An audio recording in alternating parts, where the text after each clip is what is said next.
بسم اللہ الرحمن الرحیم۔ السلام علیکم۔ احمد بن مہدی رحمۃ اللہ فرماتے ہیں کہ ایک رات کا ذکر ہے، میں بغداد میں تھا کہ ایک عورت پاس آئی اور مجھے بتایا کہ وہ اچھے گھرانے سے تعلق رکھتی ہے، مگر اس وقت وہ ایک آزمائش میں مبتلا ہے، اور بولی آپ کو اللہ کا واسطہ میرا پردہ رکھ لیجئے۔ تو میں نے کہا آخر بتاؤ تو صحیح، تم کس آزمائش میں مبتلا ہو؟ تو وہ بولی میرے ساتھ زبردستی ہوئی اور میں حاملہ ہوں، اور لوگوں سے میں نے یہ کہہ دیا ہے کہ آپ میرے شوہر ہیں اور یہ حمل آپ سے ہی ہے، تو اللہ تعالیٰ کے لیے مجھے رسوا مت کیجیے گا اور میرا پردہ رکھ لیجیے گا۔ اللہ تعالیٰ آپ کا پردہ رکھے۔ احمد بن مہدی رحمۃ اللہ خاموش رہے اور کچھ نہ کہا۔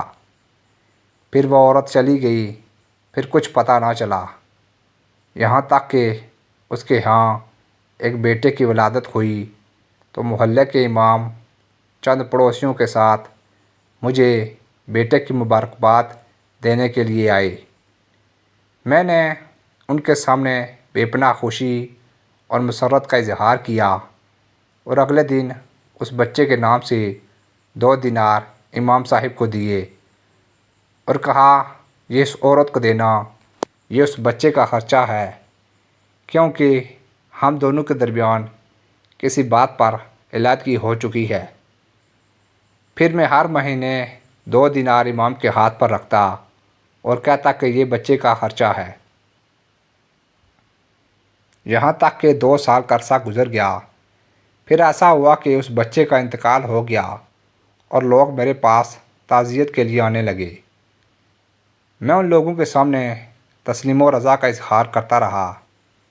1 ماہ گزرنے کے بعد ایک رات وہ عورت میرے پاس آئی اور ساتھ میں وہ دینار بھی لے کر آئی جو میں امام کے ہاتھ اسے بھیجا کرتا تھا، اور کہنے لگی کہ اللہ تعالیٰ آپ کا اسی طرح پردہ رکھے جیسے کہ آپ نے میرا پردہ رکھا۔ تو میں نے کہا یہ دینار بچے سے متعلق تھے، اب یہ تمہارے ہیں، تم اس کا جو چاہو کرو۔